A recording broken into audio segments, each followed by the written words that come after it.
在乌克兰广袤且泥泞的东欧平原上，当深夜的宁静被六道划破长空的橘红色尾焰撕碎时，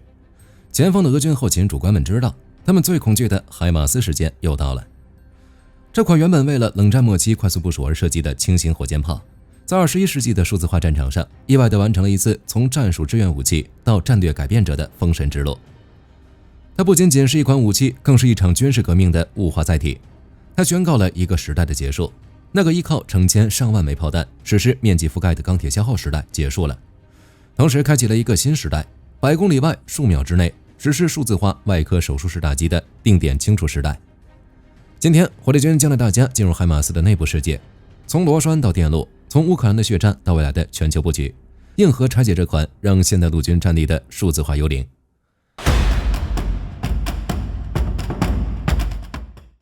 要理解海马斯，不能只看它的射程，也必须看它的体重。海马斯的前身是冷战巅峰时期的火炮霸主 M270 多管火箭系统。M270 是个25吨重的怪物，采用布雷德利步兵战车底盘，左右2个发射箱可以一次性倾泻12枚火箭弹。它威力惊人，但有一个致命缺点，它必须通过重型运输机，如 C5 或 C17， 或者漫长的铁路运输才能部署。美军在海湾战争后意识到，如果一支快反部队需要在几小时内出现在全球任何角落，他们需要一种能钻进 C130 运输机的火箭炮。于是洛克希德马丁公司将 M270 的一个发射箱砍掉，将其安装在了标准的5吨级的中型战术车辆 M1140 卡车底盘上，这就是 M142。砍掉一个发射箱不会导致火力下降吗？火力军和大家讲讲，在80年代的空地一体战构想中， M270 被要求能在德国平原上抵挡苏联的装甲洪流，所以他追求的是一车平掉一个营。但冷战结束后，美军发现他们面临的不再是坦克大决战，而是全球范围内的快速介入。海马斯的诞生本质上是美军从大锤向手术刀的转型。在21世纪的城市战和定点清除中，这种牺牲换来的机动性却成了海马斯的保命符。海马斯证明了一个真理，在现代战场上，能快速出现在正确位置的6枚火箭弹，远比运不到战场的12枚火箭弹更有价值。同时 16.2 吨的战斗权重让它成为了 C130 战术运输机的完美乘客。这种能力在台湾、波罗的海以及东南亚等破碎地形中具有无可比拟的优势。这意味着海马斯可以玩蛙跳战术，运输机在临时机场降落，海马斯开出机舱，打完一轮再开回机舱飞走。很多人问，履带越野性能好，为什么要用轮子？在乌克兰我们看到了答案，速度。海马斯的载具并非普通卡车，而是美军中型战术车辆家族中的 M1140 5吨级底盘。它搭载的是一台卡特彼勒3116 AT-AAC 6.6 升涡轮柴油机，能爆发330马力。这样16吨重的车体在公路上能跑出近100公里的时速，是真正的炮兵跑车。在密集的公路网中，这种速度意味着它可以在对手完成卫星照片判读前，就移动到50公里外的另一个掩体。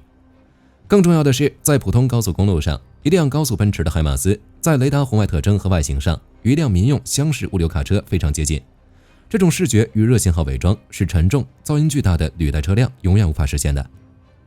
不仅如此，海马斯最硬核的细节在于它的驾驶舱。为了让成员在火箭发射的近1000度高温和巨大热量中生存，它采用了 SA Fire 蓝宝石层压窗户。这种材料的末世硬度高达9，仅次于钻石，重量却比传统全玻璃系统轻了50%。这种窗户不仅防弹，还能承受10000 psi 的巨大压力。同时，这种蓝宝石玻璃在红外光谱下具有极高的透射率，这意味着成员即便在深夜配合夜视设备，也能拥有远超普通防弹玻璃的视觉清晰度。然而，海马斯之所以准，是因为它不仅是一辆跑车，更是数字化战场的一个终端节点。美军正在将海马斯的大脑从通用火控系统升级到最新的 CFCS。这套系统包括了通用发射装置控制单元和武器控制单元，专门负责处理复杂的弹道数据。在最新的软件更新中，增加了一个自动执行功能，它允许指挥官预设打击任务，只要 GPS 坐标对齐，系统就会自动完成射击流程。同时，为了减轻新兵训练的负担，现代的海马斯集成了交互式电子技术手册，士兵不需要翻阅几百页的纸质手册，只需在操作终端点击就能自动诊断故障并显示 3D 维修引导，极大地提升了在高强度战场上的出勤率。为了和盟友们协同战斗，海马斯的核心集成了 IFATDS，也就是国际野战炮兵战术数据系统，它与北约的 Link 11、16等数据链完全兼容。在乌克兰战场，典型的作战序列是这样的：一架乌方无人机或北约的电子监听卫星发现了俄军的一个弹药集结点，坐标通过加密卫星电路实时上传，海马斯车组在隐蔽领带接收到任务包，数字化终端自动结算弹道数据，车辆驶入发射位，自动调炮。从接收指令到火箭弹离轨，通常只需不到30秒。海马斯最令对手绝望的工程设计是它的自动填吊臂。苏联传统的 BM-21 冰雹或者 BM-30龙卷风，装填时需要专门的装填车，士兵需要手动将一枚枚几百斤重的火箭弹推入炮管，整个过程耗时20到40分钟。这段时间，火箭炮就是活靶子。海马斯采用整体式弹药舱，它的发射架上方自带伸缩吊臂，车组只需放下吊钩，勾住地面的弹药箱，像换弹匣一样整体吊装。3名车组人员可以在5到10分钟内完成装填。这种快速补给能力极大地提升了单位时间内的火力投送总量。海马斯本身只是一个发射架，真正恐怖的是它所携带的那些精确弹药。最常用的是 M31系列，它带有一个90公斤的高爆战斗部，依靠 GPS 辅助的惯性导航，它的原概率误差在80公里射程下小于5米。在乌克兰，它专门攻击指挥部、通讯节点，它能直接钻进俄军指挥所的窗户实施斩首。我们要深究一下海马斯的火箭弹为什么能在80公里外钻进窗户，这归功于它的压抑控制系统。普通的火箭弹在出膛后就像射出的箭，轨迹是固定的，但海马斯的 GMLRS 系列在弹头前部有4个可动的小型翼片，这些翼片在飞行过程中会根据惯性导航系统和 GPS 的实时修正，不断微调飞行姿态。更先进的是其内部的惯性测量单元，它采用了昂贵的环形激光陀螺仪，即便在失去卫星信号的极端情况下，它也能凭借自身的运动矢量推算，保证极高的命中精度。而且海马斯的火箭弹并不是走抛物线，它在飞行中段可以进行一定的滑行优化，这让它的射程比传统火箭弹远得多，且落地时的角度近乎垂直。这意味着它能更有效地击穿指挥部加固的钢筋混凝土顶层，而不是在斜擦过墙面时弹开。为了应对国际法对集束炸弹的限制，美军研发了 AW， 也就是替代弹头。这种弹药不产生未爆弹，但其杀伤力更恐怖。战斗部内填充了 18.2 万颗预制铝合金破片，火箭弹在目标上空约10米起爆，这18万颗钨合金球像暴雨一样倾泻而下。在赫尔松机场的打击中，这些钨合金球像打孔机一样击穿了俄军所有的直升机旋翼、雷达天线和轻型车辆，这种面杀伤效率远超传统火炮。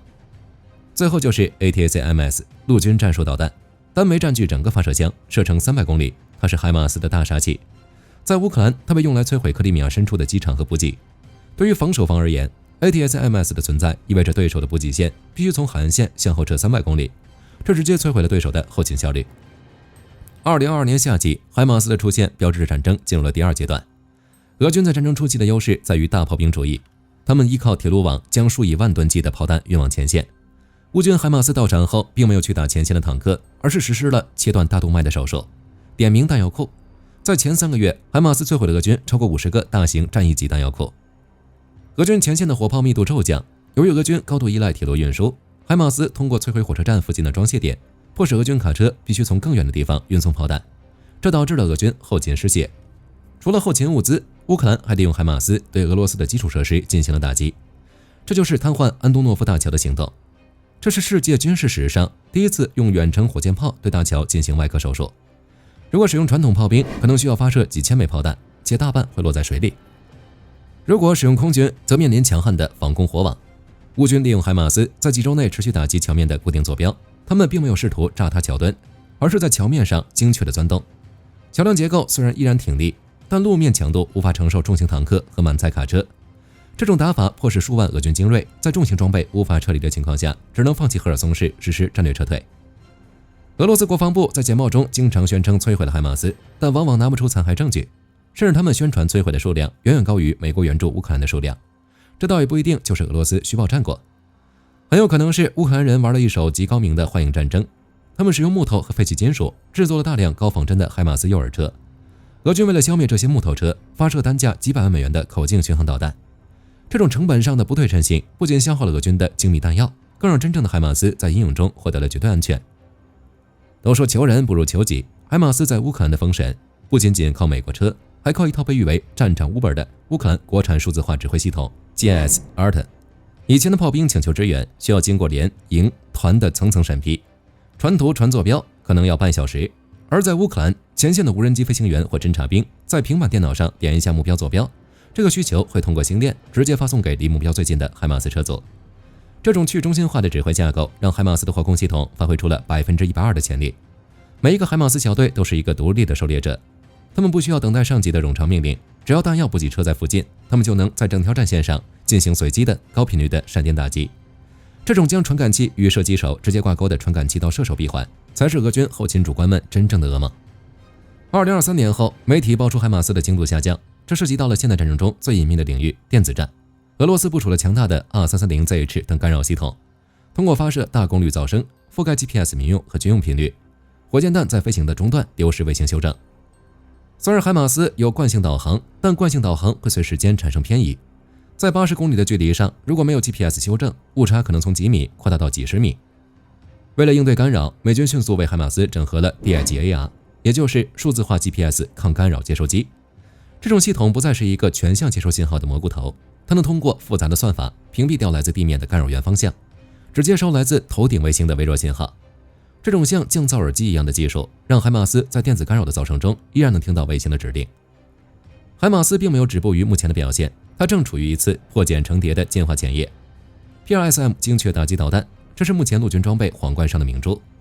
PRSM 比 ATACMS 更细更长，海马斯的每一个发射箱现在可以装入2枚导弹，基础型号射程超过500公里，后续型号甚至计划突破1000公里。以前一门海马斯是一个战术支点，装载 PRSM 后，它将变成一个覆盖整个战区的战役节点。同时，美军正在测试无人版海马斯，取消驾驶室，全车由人工智能遥控。这种无人车可以由C130投放到更危险、更前沿的岛屿或阵地，即使被摧毁，也只是损失一堆金属，而不会有人员伤亡。海马斯在乌克兰的广告效应引发了全球陆军的采购狂潮，波兰一口气订购了近500套发射装置，这在欧洲历史上是罕见的。波兰的目标很明确，建立一支让对手后勤体系根本无法进入其领土的绝对防御圈。M142海马斯的故事告诉我们，现代战争的本质已经从力量的对抗变成了算法与效率的对抗。它不追求最后的装甲，而是追求最快的转移；它不追求最大的炮口径，而是追求最高的打击精度。它将火炮从一种简单的物理毁伤工具，进化成了一个集侦察、决策、打击、评估于一体的数字化闭环节点。海马斯不是神话，它是人类工程学和数字化战争理念结合的巅峰产物。它证明了在现代战场上，谁能跑出对手的决策链，谁能打碎对手的物流骨架，谁就能在硝烟散尽后依然立于不败之地。这110套海马斯的交付，正在把无数的战略支点连接成一张致密的数字火力网。在这个网中，任何传统的钢铁洪流都可能在100公里外变成一堆燃烧的废铁。海马斯的时代才刚刚开始。好了，这期关于海马斯的深度拆解就聊到这里。你认为海马斯真的是不对称作战的终极答案吗？欢迎在评论区留下你的看法。如果你喜欢这期视频，别忘了点赞关注。我是火力军，我们下期再见。好的，各位观众朋友们，我们频道一直在聊真实的军事资讯和武器装备，后台也经常有朋友问，有没有值得推荐的入门级模型？今天就和大家分享一款近期接触到的产品。首先，它的外形还原度做得相当不错，比例准确，武器上的一些关键细节和标识也都有体现。材质也说得过去，拿在手上有不错的分量感。其次，它具备一定的可动性，对于理解基础操作原理有一定帮助，让它不仅是个静态摆件。综合它的做工和可玩性来看，价格确实比较亲民。对于想入门模型收藏，或者单纯想在桌上贴一个摆件的朋友来说，是一个性价比很高的选择。商品链接已经给你们上了，感兴趣的朋友可以自行了解。